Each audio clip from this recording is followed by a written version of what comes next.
আমি এই দেশের নাগরিক না, আমি কেন ব্যবসা করতে পারবো না? ব্যবসা করতে কেন চাওয়া দেওয়া লাগবে? আমার একটা ট্রাক আসবে, আমার একটা গাড়ি আসবে, সেখানে কেন গাড়ি আটকে তারা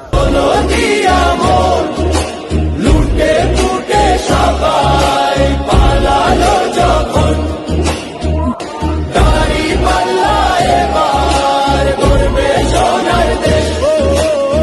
ভাই বন্ধু, আমরা চাই যে ন্যায় ইনসাফের এই বাংলাদেশ গঠন করার জন্য, নতুন বাংলাদেশ গঠন করার জন্য আপনাদের বিভিন্ন সময় অনন্য সাধারণ ভূমিকা আপনারা পালন করেছেন।